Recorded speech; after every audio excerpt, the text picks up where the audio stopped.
The Chris Tucker that we got now is Epstein Island Chris Tucker, not Smokey. When I did the first Fridays, back then, I was like, I just want to do a good job on the movie and then move on. When Friday hit the screens in 1995, it quickly became a beloved classic, celebrated for its humor, raw authenticity, and unforgettable characters. At the heart of it all was Smokey, Chris Tucker's wild, wisecracking, and hilariously unpredictable character who stole every scene. Smokey wasn't just funny. He was infectious, iconic, and instantly quotable. Fans fell in love with him. So when Tucker didn't return for the sequels, it left everyone wondering why. So, why didn't he return? And what's the hidden secrets behind his swift exit from the spotlight? Now, at 53, Chris Tucker finally confirms the rumors about why he left Friday. Why Chris Tucker really left Friday. The truth behind Hollywood's funniest exit. When you've struck gold, the last thing most people do is walk away. But that's exactly what Chris Tucker did, and fans have been scratching their heads ever since. Why leave behind Friday, one of the most iconic comedies of the 90s, and a character as legendary as Smokey? Well, at 53, Tucker has finally come out to address the rumors. And yes, there was more to the story than just a paycheck. Back in 1995, Friday wasn't just a movie, it was a cultural moment. A gritty, hilarious day in the life story set in South Central LA, anchored by Ice Cube, and brought to life with Tucker's unforgettable performance as Smokey, a jittery, wild-eyed, motor-mouth stoner who stole every scene. Whether he was dodging debt collectors, narrating his high in real time, or cracking jokes at top speed, Smokey wasn't just funny, he was electric. Fans couldn't get enough. But as the Friday sequels rolled out, next Friday and Friday after next, there was one thing missing: Smokey. Why? At the time, many chalked it up to contract drama or scheduling conflicts. In truth, Tucker's decision to step away was deeply personal and spiritual. When Friday hit theaters, Tucker was still a rising star. The role of Smokey launched him from unknown comic to household name. But with all the fame and laughter came reflection. The more popular the film became, the more uncomfortable Tucker grew with what the character represented. Smokey was hilarious, Tucker recently said in an interview, but I didn't want to be the reason people picked up a joint. His faith played a pivotal role in this awakening. Shortly after the success of Friday, Tucker underwent a major spiritual transformation. He became a born-again Christian. That newfound faith made him reassess everything: his comedy, his characters, his influence. Suddenly, playing a weed-smoking loudmouth who cursed like a sailor didn't sit right with the man he was becoming. "I didn't want to keep promoting that image," he said. "I loved the character, but not the message." And it wasn't like the studios weren't trying. Ice Cube himself confirmed that Tucker was offered a massive payday, reportedly between $10 to $12 million to return for next Friday. But Tucker turned it down, not for lack of interest, but because his heart and his conscience said no. For Tucker, it wasn't just about acting anymore. It was about aligning his values with his work. He no longer wanted to play characters who glorified what he saw as unhealthy lifestyles. He started turning down roles that didn't meet his new standards.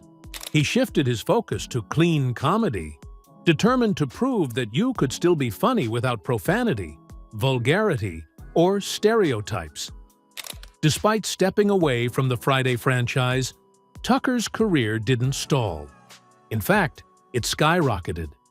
Still, even at the height of his fame, Tucker remained careful. He didn't jump on every sequel or accept every script. He wanted to choose work that aligned with his beliefs, and that often meant saying no more than yes. But Tucker never fully left entertainment. he returned to stand-up comedy, this time with a new goal: make people laugh without misrepresenting himself or his beliefs. His sets now avoid profanity and crude jokes, a challenge he proudly embraces. "It's harder," he admitted, "but it makes you sharper. It makes you smarter." Over the years, fans have continued to ask if Smokey could ever return. In a 2021 interview on The Jonathan Ross Show, Tucker didn't rule it out completely. "If the script is amazing," he teased, "maybe. But you gotta remember, it's been like 10 years. He's not wrong. It's been almost 30. Still, the love for Smokey endures." And while Tucker has no regrets about stepping away, he does respect what the character meant to people. "Smokey is a legend," he said, "and I'm proud of what we did. But I've got to be proud of what I do next, too." Today, Tucker continues touring, sharing his faith, his humor, and his story. He's still funny, still sharp, but now he's telling jokes on his terms. Smokey may be frozen in time on film, but Chris Tucker has evolved, and he's proof that sometimes walking away from the gold mine is the only way to find something even more valuable: peace. So, how did he get on the show that instantly made me fans' favorite? Let's find out. It might crack you up, too. How Friday turned Chris Tucker into a legend. Sometimes, all it takes is one role to change everything. For Chris Tucker, that role was Smokey. It was 1995, and Tucker was a young comedian with big dreams and very little Hollywood clout. But Friday would become his Hail Mary, a low-budget, high-impact comedy that catapulted him from unknown funny guy to cultural icon overnight. The magic began with Ice Cube and DJ Pooh, two artists with roots deep in South-Central Los Angeles. They wanted to create something different, something real. While films like Boys N' the Hood and Menace to Society had painted the neighborhood as a place of violence and despair, Cube and Pooh knew there was another side, a funnier, softer, more human side. They wrote Friday as a love letter to the everyday rhythms of the hood. Lazy days, front porch gossip, neighborhood hustlers, and the kind of jokes that could only come from people who lived there. Casting the film, however, came with its own challenges, especially when it came to the role of Smokey. DJ Pooh had originally planned to play the part himself. After all, he helped write the character. And who better to play him than someone who lived it? But New Line Cinema, the studio backing the film with a modest $2.3 million budget, wasn't convinced Pooh had the acting chops to carry such a central role. That left a critical gap in the cast. One night, as fate would have it, Ice Cube and DJ Pooh were watching Def Comedy Jam, a raw, wildly popular HBO showcase for young black comedians. On came this wiry kid from Atlanta, Chris Tucker. His energy was electric. He had the kind of stage presence that made you forget anyone else existed. His delivery was quick, his voice squeaky but sharp, and his impersonations were dead on. Most importantly, he was hilarious. Cube and Pooh couldn't stop laughing. Instantly, they knew. This was Smokey. At the time, Tucker wasn't a household name. He'd made a few appearances on Def Comedy Jam and had a blink and you miss it role in House Party 3. But big screen stardom? Not yet. Still, Cube had a gut feeling. He believed someone fresh, someone real, would give Friday the authenticity it needed. Tucker came in for a screen test and nailed it. No pretense, no Hollywood gloss, just pure comedic gold. The rest, as Ice Cube later said, is history. With Tucker on board, production began fast and cheap. The team had barely enough money to shoot on location, and nobody was making big bucks. Tucker was paid just $10,000 for the role, less than what he could earn in a weekend doing stand-up. But he didn't care. This wasn't about the money. This was about opportunity. He saw Smokey as his chance to shine. And shine he did. Tucker approached the role with fearless improvisation and magnetic energy. Smokey wasn't just funny. He was unforgettable. Whether he was dodging harmful substance dealers, hyping up Craig, who was portrayed by Ice Cube, or narrating his high in real time with hilarious outbursts like, "You got knocked the bleep out." Tucker had audiences in stitches. Many of his most iconic lines weren't even in the script. He just felt them. That's how natural the role was to him. On April 26, 1995, Friday hit theaters. Nobody expected much. It was a low-L budget comedy with no A-list stars, but word of mouth exploded. People were going back to theaters just to hear Smokey's jokes again.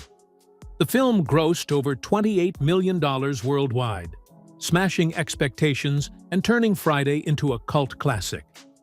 Critics praised its honesty and humor. Audiences embraced it as the hood comedy, a film that didn't exploit pain but celebrated community. And at the center of it all was Chris Tucker. Friday wasn't just a movie, it was a launching pad. After his breakout performance, Tucker became one of the most sought-after comedians in Hollywood. He followed up with hits like Money Talks and The Fifth Element. But for many fans, Smokey remained the crown jewel of Tucker's filmography. His one-liners became embedded in pop culture.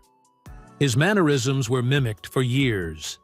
And even though Tucker didn't return for the Friday sequels, his performance in the original was so strong, so definitive, that the franchise couldn't escape his shadow. Looking back nearly 30 years later, Friday is still quoted, still memed, still watched like it just came out yesterday. It stands as a cultural touchstone, a movie that captured the soul of the neighborhood with humor, honesty, and heart. And Chris Tucker? He gave it its spark. He took a $10,000 role and turned it into a legacy. Sometimes all it takes is one shot, one day, one movie. For Chris Tucker, Friday wasn't just the start. It was the moment the world saw what he was made of. And it will never be forgotten. But where did the journey all start from for the comedian from Atlanta? Let's delve into that. From class clown to Hollywood comedy king. Long before he lit up movie screens and brought global audiences to fits of laughter, Chris Tucker was just a skinny kid with a fast mouth and a gift for impersonations, growing up on the south side of Atlanta, Georgia. Born on August 31, 1971, into a large working-class family with 6 siblings, Tucker learned early how to make his voice heard. But rather than shouting, he chose something much more powerful: comedy. The youngest in the family, Chris was surrounded by older brothers and sisters, so he quickly developed a sharp wit just to keep up. Life at home was loud, lively, and full of energy. The perfect training ground for someone who would one day command audiences of thousands. By the time he reached elementary school, he had already discovered his superpower: making people laugh. Whether in class, at lunch, or on the playground, Tucker had a knack for impersonations that stopped people in their tracks. His go-to impressions? Michael Jackson, Eddie Murphy, and Richard Pryor, the comedic titans who would go on to shape his style. As the years rolled by, Tucker's reputation as a class clown wasn't just tolerated, it was celebrated. Teachers might have scolded him occasionally, but even they couldn't help laughing. While other kids dreamed of being athletes or astronauts, Chris Tucker imagined standing on stage, mic in hand, spotlight blazing, turning everyday stories into contagious laughter. His dream only grew stronger at Columbia High School in Decatur, where he continued sharpening his comedic chops. After graduation, there was no plan B. With boldness in his heart and barely any money in his pocket, Tucker packed his bags and headed west to Los Angeles. the city of dreams, heartbreak, and second chances.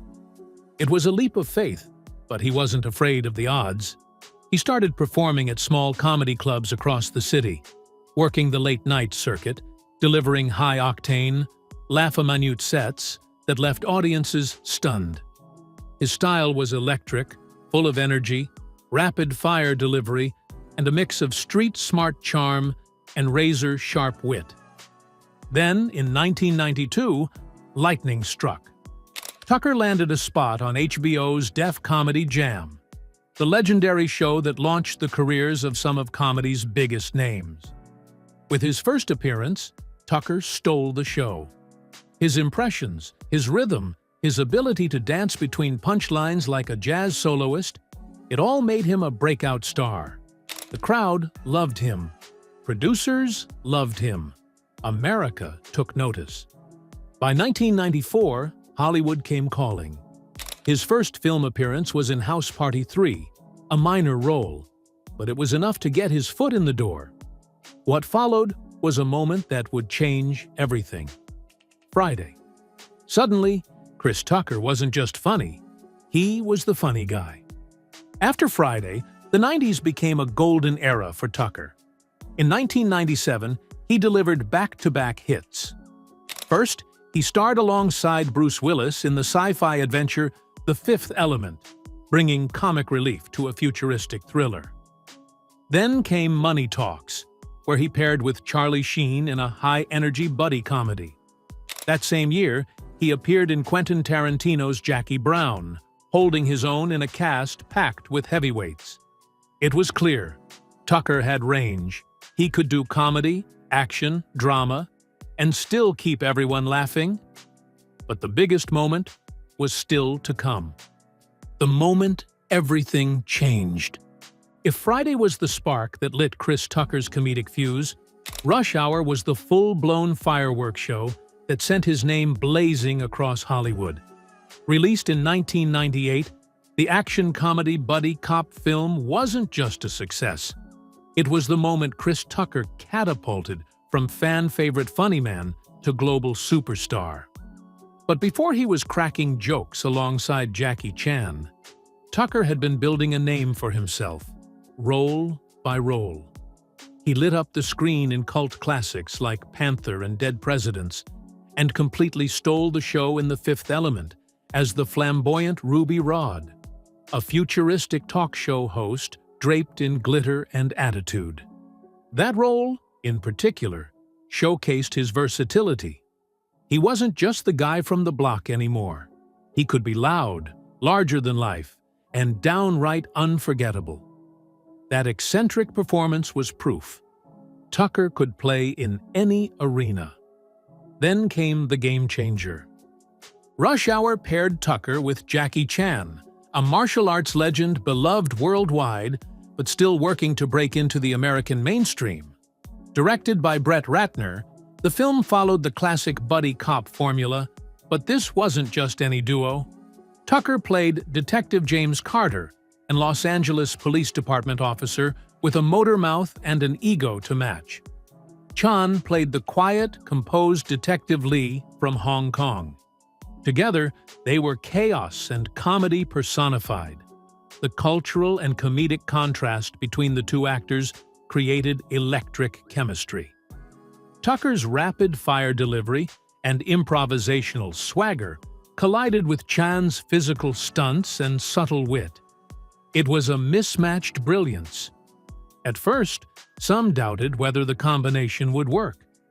Jackie Chan had yet to fully win over American audiences in a lead role, and Tucker wasn't exactly a box office juggernaut. But when Rush Hour hit theaters, all doubts vanished. The film exploded, pulling in over $244 million worldwide, making it one of the highest-grossing films of 1998. Chris Tucker was no longer just the guy from Friday. At 26, he had officially arrived as Hollywood's new king of comedy. And like any great Hollywood success story, the sequel came fast. Rush Hour 2 dropped in 2001 and struck gold again. topping the first in both laughs and box office. Audiences couldn't get enough of the Tucker-Chan duo, and Hollywood saw dollar signs. But by Rush Hour 3 in 2007, things were no longer just about the laughs. They were about legacy and leverage. Tucker, who hadn't done any other films between Rush Hour 2 and Rush Hour 3, used that gap to his advantage. When it came time to negotiate for the third installment, he went big. That paycheck made him the highest-paid actor in Hollywood at the time for a single film, pulling in a deal few in Hollywood history have pulled off.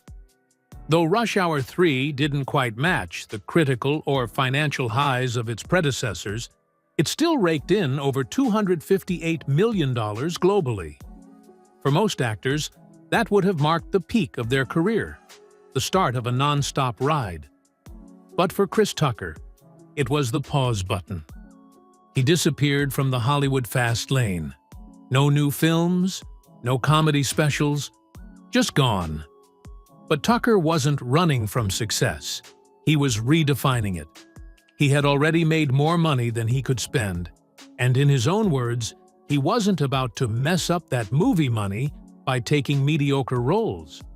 Fame had found him, but he wasn't going to let it own him.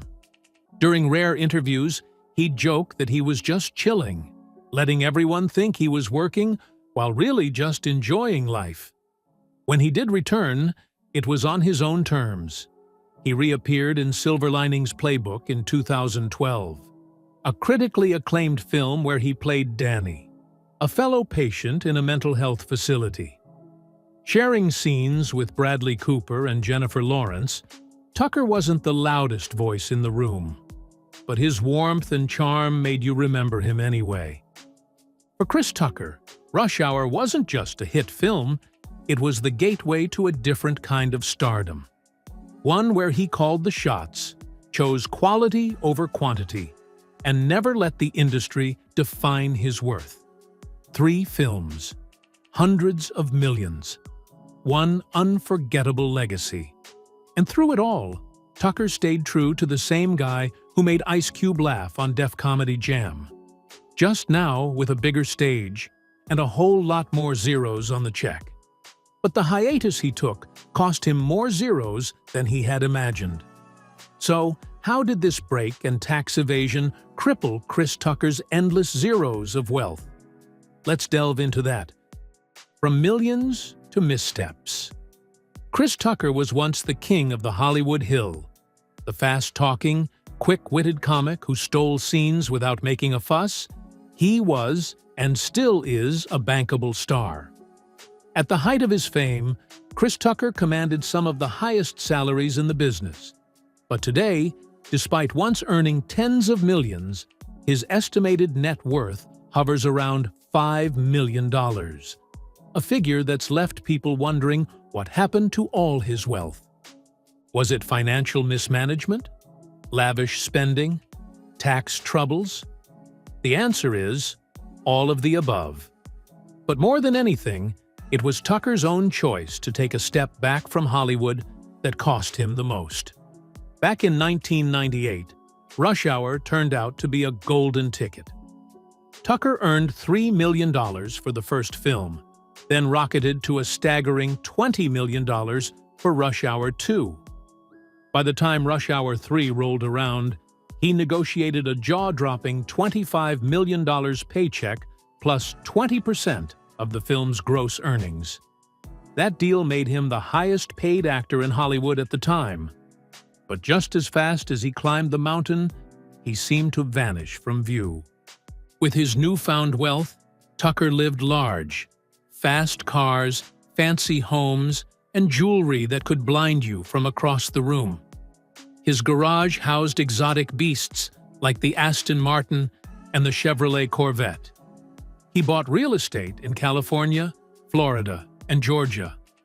One of his most prized possessions was a $6 million California mansion that he proudly flaunted in a YouTube video.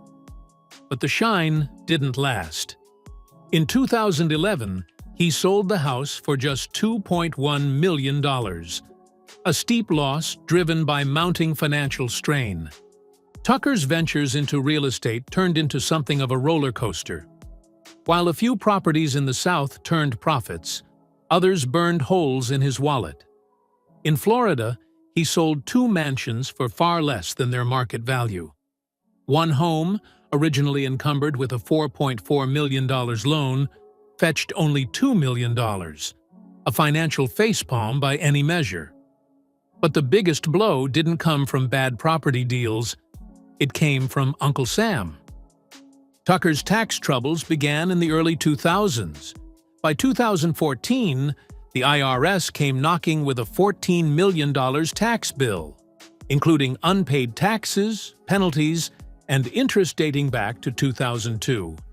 The blame was put on poor accounting and questionable financial oversight. Though he eventually settled with the government for an undisclosed amount, the saga didn't end there. In 2021, the IRS filed yet another lawsuit, claiming Tucker still owed close to $10 million for several tax years. The lawsuit alleged that he had either ignored payment plans or outright defaulted on them. It wasn't just bad press, it was a slow financial unraveling. Over the years, Tucker entered multiple installment agreements to pay down his debts. At one point, he agreed to pay $20,000 to $50,000 monthly, but each time, the plans fell apart. In 2010, a missed $2 million payment sent the matter back to the Department of Justice.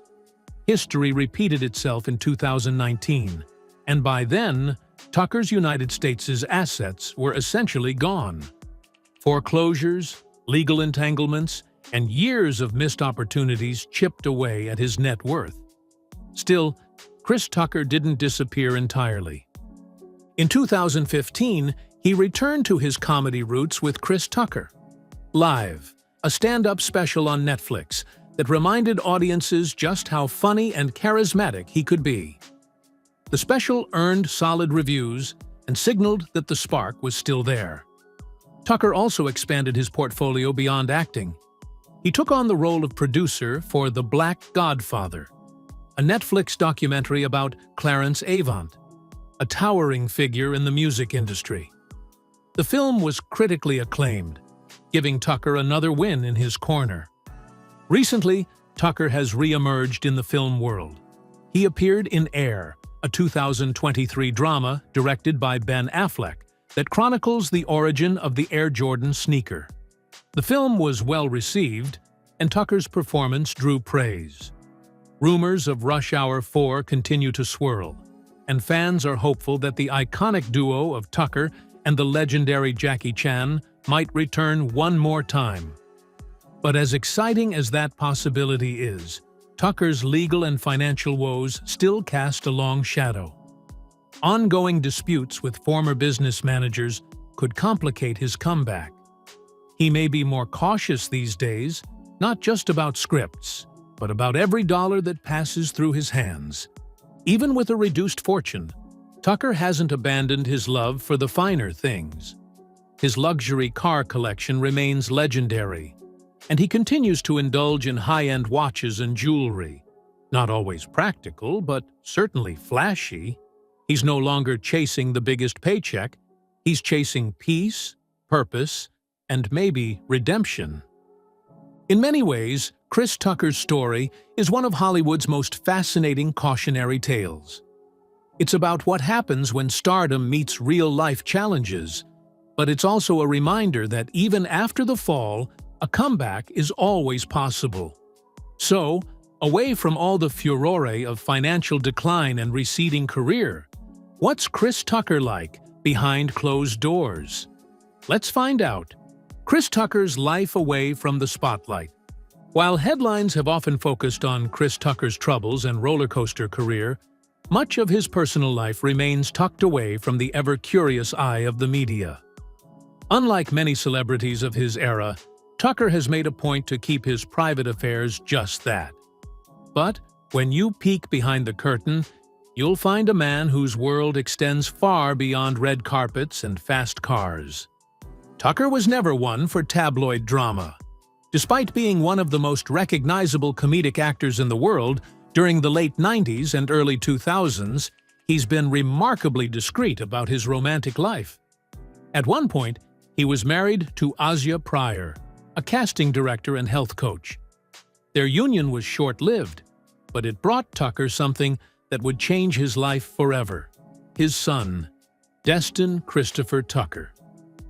Fatherhood has played a central role in shaping Tucker's choices, especially his decision to step away from Hollywood at the height of his fame. Friends and colleagues often describe him as a devoted and hands-on dad. Destin Tucker, now an adult, shares his father's creative spirit. He has dabbled in the entertainment industry himself, studying film at Morehouse College and working on small productions behind the scenes. Though Tucker doesn't often speak about his son publicly, it's clear that their bond is strong. He has prioritized being present over being famous, a choice not every A-lister makes. Beyond his role as a father, Tucker has grown into a figure of quiet philanthropy and purpose. In 2008, he endorsed then-Senator Barack Obama during the Democratic primaries, joining a wave of Black entertainers using their influence to inspire political engagement and change. While the endorsement itself was brief and without spectacle, it marked a turning point in how Tucker viewed his public platform, not just as a tool for entertainment, but as a vehicle for impact. That commitment deepened in recent years through his involvement with the Heal Los Angeles Foundation, a nonprofit organization co-founded by Prince Jackson, son of the late Michael Jackson. The foundation's mission is a powerful one: to combat homelessness, hunger, and child abuse in some of Los Angeles's most underserved communities. In 2021, Chris Tucker officially joined the organization as an ambassador, stepping up to support programs that directly uplift inner-city youth. And Tucker's contributions haven't gone unnoticed. In 2022, during the Foundation's annual Halloween Thriller Night event, an evening filled with music, costumes, and purpose, Tucker and longtime friend Steve Harvey were honored with the inaugural Man in the Mirror Award. Named after one of Michael Jackson's most iconic songs, the award is reserved for individuals who use their voice and platform to inspire meaningful change. Tucker, who once shared a friendship with Jackson himself, accepted the award with humility and a renewed sense of responsibility. Presented by Prince Jackson, the award highlighted Tucker's behind-the-scenes commitment to service, not just his on-screen persona. Tucker's connection to the Jackson family isn't just symbolic. Over the years, he developed a close friendship with Michael Jackson, one built not on publicity, but mutual admiration. Their shared sense of humor and love for performance bonded them deeply. That connection lives on today through Tucker's partnership with Prince and his efforts to amplify the late pop star's philanthropic legacy. In a world where celebrities often blur the lines between public and private, Tucker stands out for his ability to separate the two. He doesn't post flashy updates about his charity work. He rarely gives interviews about his son or love life. But behind the scenes, he's active, intentional, and deeply connected to causes that matter. Perhaps that's the most refreshing thing about Chris Tucker. He's not trying to make a splash with every move. He's not chasing headlines or feeding the fame machine. Instead, he's chosen a quieter, more meaningful path, one where family comes first, where second chances are embraced, and where giving back matters just as much as cashing in. Chris Tucker may no longer dominate the box office, but he's rewriting what success looks like.